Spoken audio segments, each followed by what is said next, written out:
Next speaker, Matthias Breugelmans, who has a great career, of course, in pharma and biotech, entrepreneurial career. He holds a master's in pharma sciences and then PhD in medicinal chemistry, very important for drug discovery. And interestingly, he shifted from pharma, where he was first in the safety department, to R&D. Probably a very interesting shift towards more risk and innovation. May I mention how we met, or how we are going to? Yeah. So Matthias is also one of the longevity passionates per se, who is one of the longevity patients, let's say, of mine. So I'm really honored. And he is the CEO of Elastrin Therapeutics. He's been with them for quite a bunch, and we are really looking forward to your talk today. Okay, thank you. Well, I won't be needing this because I'm hooked up that way. Wonderful. So, yeah, good afternoon. Nice to meet you all. Some are familiar faces, some are new faces. My name is Matthias Breugelmans. I'm the CEO of Elastrin Therapeutics, and we are a US-based and UK-based company.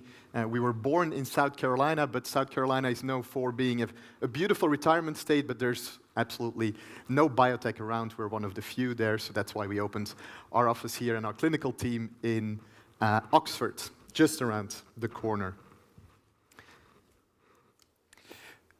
So, Elastrin Therapeutics, as mentioned, is focusing on elastin regeneration. And the reason why we do that is because almost everyone in the world is in some way, in some form or another, touched by elastin damage.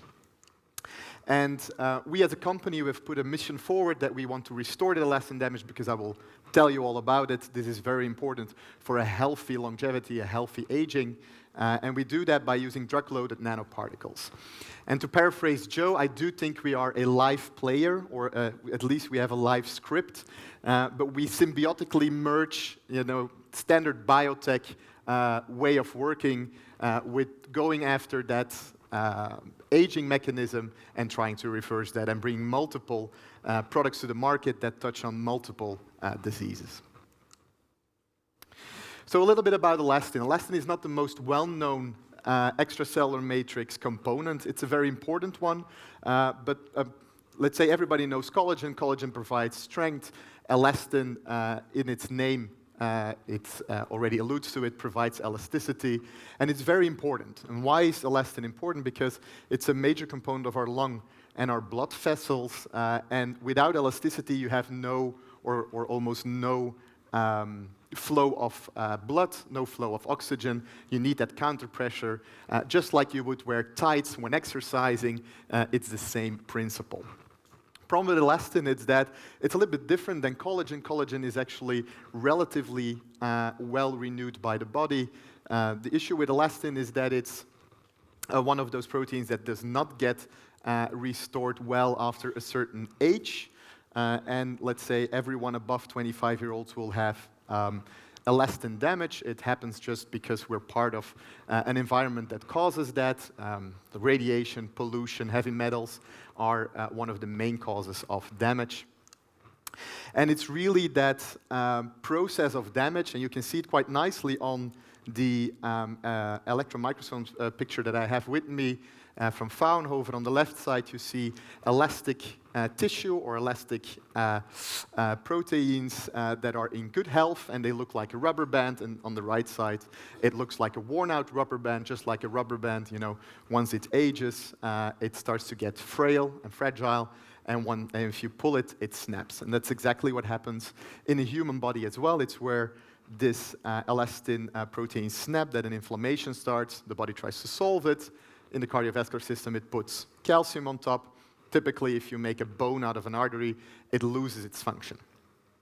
And that's why elastin damage is at the root of almost everyone that has chronic cardiovascular disease or dies from cardiovascular disease. And this is still most of us, if you look at it from a global scale. It's one of the root causes of hypertension. If you lose elasticity, your heart needs to compensate. That leads then to an enlarged heart, and so on and so on. So that's why Elastrin as a company said, why don't we focus on restoring that damaged elastin and make sure we all get to a longer health span than before.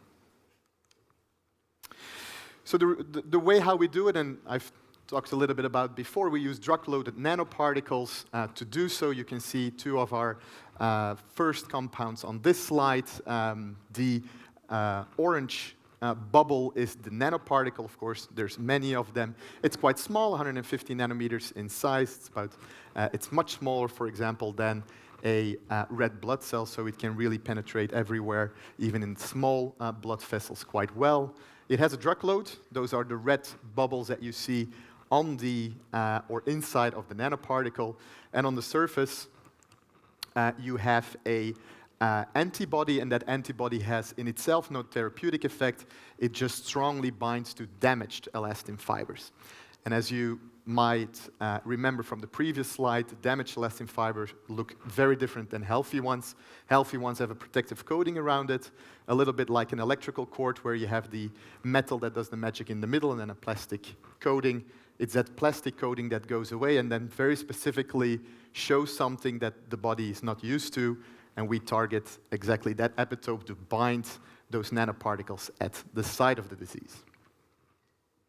The drugs that we use, and as mentioned, two of them you can see here, is an old drug, EDTA. Again, as you might remember from the previous slide, calcification is something that the body does. It puts calcium crystals on top of the damaged elastin. In itself, it's a good idea. It stops, or it could stop further progression of the disease. But again, bona fide arteries do not transport blood very well, and that causes then much more severe diseases later on. EDTA chips away that calcification. It binds very strongly to that. And then we have another compound in development called PGG, or pentagallowil glucose. It restores that protective coating around elastin. It puts, let's say, the plastic back around the electrical cord, and that then stops further progression of the disease, but also allows new elastin fibers to be formed on top of the, let's say, the old damaged ones. We have also a third compound in development. It's a therapeutic messenger RNA. And what it does, you can see that quite nicely on this pictogram, is it produces high amounts of the blue polymer, the small blue polymer that you see. I don't know if I have a pointer, probably not, but it's the blue polymer that comes out of the cell, and that then get built into healthy elastin fibers. Here in this picture, you can also really see that protective coating, the green bubbles around the elastin, the blue elastin on the inside. I think the benefits of an mRNA drug are well known. We've all been jabbed several times with one. I will not go into that if it worked or not. I think, let's say, some pharma companies get extremely rich with it, which is good for them, of course. But if you translate that to the broader field, I do see huge value in these new novel approaches where you really use the body's own production powers or manufacturing plants, which are our cells, to produce a lot of precursor material that then gets made into new elastic fibers. We had some great first work, or when I say we, it's of course the people who developed these drugs, and we have in-licensed this from a German university, and also, took the scientist with us, and she's now developing this drug in our company. So maybe to circle back again, and now we've, let's say, talked about the different products. This is actually how it then works in a human body. We start with healthy elastin fibers in number one that get damaged over time. As mentioned, mainly radiation, pollution, heavy metals have been known to trigger that elastin damage, leading to this chronic cardiovascular lung diseases. What we do using our therapy is stopping that inflammation. This is probably one of the most important effects that our drug has. As you know, inflammation is wreaking havoc in our systems if it's not controlled. We reverse that calcification, and we also restore that elasticity using the PGG drug to put the coating around it again, and then the mRNA drug to provide fuel for the regeneration. Where the longevity angle comes from, and this is, let's say, a little bit different than the typical biotech approach, is that at some point in time, it will make sense for people to come in yearly maybe to, in a way, renew their pipes. And and this would then prevent recurrence of the elastin damage. That's also what we've seen in the animal models. Talking about animal models, all of this research is based on about 20 years of research at Clemson University by Professor Vaivahare, and we've had high numbers of animal studies being performed with great results, but of course you always need to choose where you focus on, and our focus has been since then on restoring or reversing cardiovascular diseases.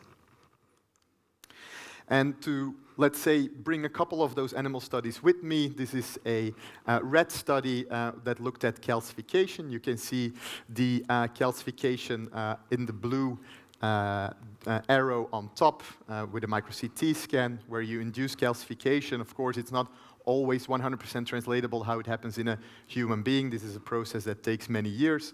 But again, we don't have many years to get to these results, so you accelerate the calcification, and what you can see is when using our drug-loaded nanoparticles is that you not only reverse it looking at the numbers, but also visually, especially the dye-colored bottom shows it very nicely. The dark layers are heavily calcified tissue, and on the right side you can see a section at the same place where you have reversed that calcification. A second animal study that I've taken is looking more into aneurysms. As you know, aneurysms, or I believe that many of you know someone at a relatively young age who have probably died or have, let's say, severe consequences of an aneurysm, either being abdominal or a brain aneurysm. And an aneurysm is the ballooning of the artery. It loses its elasticity, as mentioned, just like you would wear tights when doing sports. If you take the tights off, you know, it also expands. Sorry, that maybe, let's say, let's not dwell on that. It's just a metaphor, which didn't work too well, actually. But going back to the aneurysms, the ballooning of the artery, you can see that on the right side, again with the arrow, with the blue arrow, where I think we're one of the few companies that have shown that you can actually reverse an aneurysm and that you can get back to a normal blood flow, normal homeostasis. And it's really on the basis of these results that we have, at that time, launched the company. New data that we've generated since then have also shown that if we treat the animals with PGGs, that they also live longer than control animals. Again, this was not a longevity study. They've been sacrificed a few weeks after.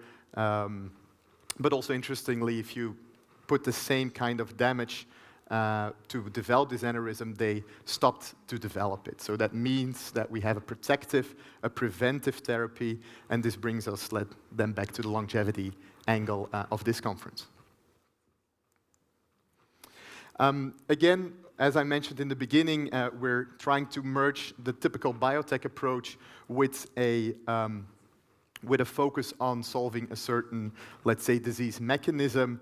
The biotech approach comes from using orphan diseases to really generate clinical data a little bit faster and definitely also significantly cheaper than if you want to go for a broad indication. I think the last cardiovascular study was $2.3 billion in phase 3, which is, of course, something difficult to fundraise for, even if, for example, you have ChatGPT's owner backing you. Hi, Joe. Sorry for that one. As you can see on this slide, we have several orphan diseases that we focus on. For the calcification approach, you can see that in the first pillar, it's PXE and GACI, or GACI as the Americans say. It's very rare diseases that have severe calcification. GACI typically kills babies within the first 6 months after being born. Pillar 2, as you can see, is for PGG, restoring elasticity. These are orphan indications that, for example, do not produce elastin significant or sufficiently, or that have elastin damage at a very young age. For example, Williams-Boyron syndrome, and then the Marfan syndrome, which has severe aneurysms. What do we do? Why do we do that? First of all, of course, you get certain backing from the authorities, an orphan drug designation, rare pediatric designations, and so on. They bring financial value, but also build value for the company. But again, this is really to pivot quickly the data that we generate in these orphan diseases to solve things that we will all phase at a later time. Vascular aneurysms, for example, hypertension, chronic kidney disease, and so on.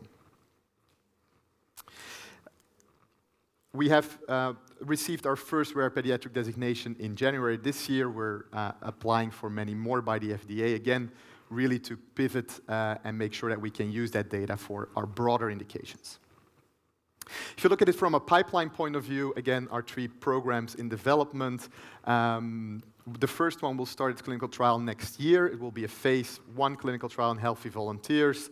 I'm a big fan of treating immediately patients, because why in God's name would we treat healthy volunteers if you have patients lining up for the therapy? But practically, it's just very complicated. The bar for treating patients is much higher than for healthy volunteers, and I think first we'll need to change the stigma or the paradigm that is running health authorities before we can actually also start treating these patients. So it's going to be a phase 1 in healthy volunteers, followed very quickly by a phase 2A study in patients. And then, as mentioned, we focus on the cardiovascular indications, lung diseases. We've shown some really great data in restoring emphysema, for example, and there's many other diseases that are linked to damaged elastin, but again, if you don't focus, you won't survive as an early-stage company. So why cardiovascular disease? I think this is also not a secret. It's a huge market, billions of dollars each year, if it's not only for the therapies and also via the high morbidity in these elderly patients mostly. There's limited treatment options available. It was alluded to, I'm a pharmacist. Most drugs that we have are symptomatic. They get rid of, for example, excess liquid or excess water in your body, but they do not tackle the root cause of damage. And pharma has been more and more interested, again, in the cardiovascular field. I think cancer is, of course, where the big bucks are earned, but that market is quite saturated. What we've seen lately with some of the bigger names is that they're gone back into investing in cardiovascular disease.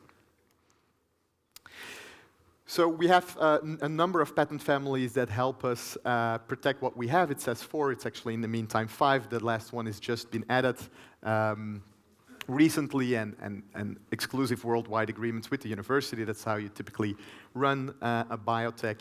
And if we look at it from a timeline point of view, our first clinical trial will start next year. We're already looking into stratifying patients this year. Especially for the phase 2A study, if you're working in orphan disease, it's difficult to find these patients, and if you have them, you need to keep them in the trial. They cannot drop out for whatever reason whatsoever, so it's very important to be very closely related to patient organizations, for example, that are very well organized and typically know almost all patients by name and personally. So we're running a 5 million pre-Series A as we speak. The round has been almost closed. We've almost gathered that 5 million, which is very nice. It's been a very difficult year to fundraise. We wanted to do actually a larger 30 million Series A to run all the clinical trials, but again, this year has proven that it's not good to raise larger rounds. Venture capital has been having their own challenging raising funds, so we've definitely felt that as well. And the entire idea, of course, is to build a valuable startup that at one point can go either to the stock market or play with a larger pharma player in 2025. We use those funds mainly for upscaling and safety studies. It's an extremely expensive industry to be around. I know that it was said that, well, if you can't do it yourself, then just build it. But for that, you need significant funds, and I think we're at the stage that it's best to just give to a CRO, even if they're underperforming or being, let's say, a little bit of a difficult one to handle. But this 5 million will really get us ready to start that first clinical trial next year. We have an amazing team. I cannot be more proud of the people that we've been able to hire. For example, Professor Vaivahari, he's the one who is responsible for me being, for example, on stage. He invented the technology. He invented pentagallyl glucose, for example. The nanoparticle approach, the antibody, it all comes from his very intelligent mind. We have Dr. Sonja Golombek, who developed the messenger RNA in her PhD. And as said, it was a package deal. We in-licensed the mRNA, and we got very lucky to have Sonia as well.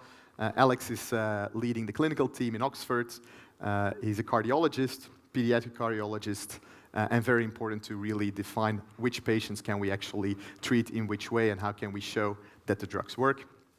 And Patrick is actually, I believe, here today. I won't ask you to stand up, but again, thank you for all the great support that you've been giving us. And we have a lot of advisors. You need to. It's a very complex product that we have, different components. How will they all work together? Well, we hope they will all work together. We've got experts from all over the world. Professor Frank Rutsch, for example, is the leading expert on GACI. He's actually one of the professors who found that this disease was actually occurring. We have Professor Charles O'Neill, for example, who's on the board of most companies looking into calcification and has been very, very valuable in defining how and where to play. So in summary, we have something unique because I believe we have something that reverses the course of a disease. We reverse that life-threatening calcification. We restore blood flow by restoring elasticity. And this is something where maybe here in this group is not so special or is not so unique. But if you would go to a pharma conference, you would not see many of these types of therapies around. We've got an amazing team, as mentioned, advisors that really are unique in the field and help us to define where we need to go. We know that we can get our products to the market via this Orphan approach. It's very important to show a relatively quick sign that it actually works, and we do that both in the UK and in the US. As always, we are looking for people who want to join as an investor, want to join as a partner. And with that, I will conclude my talk for today. Very happy to take questions as well. I'm very happy to talk afterwards.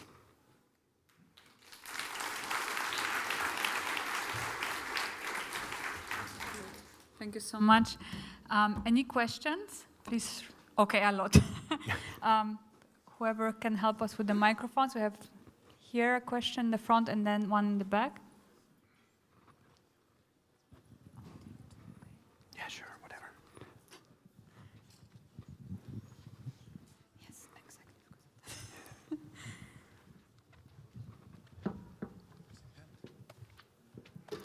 Do we have a microphone there? Yeah, coming.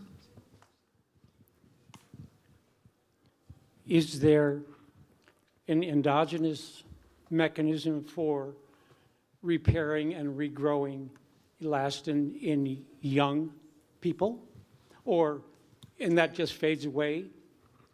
So, but there's no effort to recreate that mechanism within your company? That's a very good question, and I think we've not really reached the pinnacle of knowledge in elastin regeneration and why, for example, young individuals are much more effective in stabilizing the damage that has been done than elderly patients. I think part of it is really that inflammation. How well is the body capable of stopping inflammation?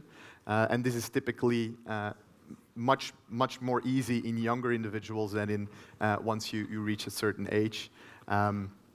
But it's a very good question. We don't know exactly how that works and why that difference is so adamant. What we do know is that there is also a buildup of damage that kind of puts it into a second gear, right, or an exponential curve in that damage. And that's typically because once you grow older, you just get in touch with much more radiation, much more pollution. Heavy metals, as mentioned, is something where you just accumulate over a period of time. And that is then more difficult to get rid of. Awesome, thank you so much. Okay, here in the front. Okay, is this on? I guess it is. So my question is, this really seems promising as like a preventative, especially like early on, if a person was to get access to this in the 30s and 40s, for preventing the pathologies that come later in life. Heart disease wipes out most of us, unfortunately, along with cancer. But what I'm wondering is like, I will assume for the sake of argument that this drug is highly effective in what it does, removing the elastin, removing the calcification. But as an intervention, is there not a risk of like releasing a plaque into the body, causing like an acute medical emergency? Like You know, it's unfortunate that it does form, but that calcium and that elastin forms as a result of the injury where the plaque builds. Have you all noticed any, like, do you have to eliminate people with preformed plaques from this kind of therapy, or is it showing safety across the board, even with people with heart disease? Yeah, again, thank you for the question. I think plaque stability is something that has been, let's say, asked almost every time, and it's a very valid question, right? What happens if you decalcify? Does that release or change the way a plaque behaves? I think the way that a plaque develops is quite different from the type of calcification that we target. The calcification around the plaque is really on the inside of a blood vessel wall, and we really tackle the calcification which is in the middle of a vessel wall. And although they might not be very far from each other, it's really different how they react. That medial calcification is very different from a type of plaque calcification. And we have not seen in any of the animal work that we have done, even with plaque formation, that you have destabilizative effects of the drug. Of course, in the clinical trial, we will exclude people with a plaque just to be sure, but we do not see any, let's say, scientific evidence or scientific rationale not to include them at a later point in time, because of the way that calcification is completely different than the one that you would have really in the middle of that vessel wall that causes the calcification of the artery itself. All right, thank you. I'm so sorry. I see many more questions. Please have the patience to ask them maybe in person in the break. Thank you so much, Matthias, once again.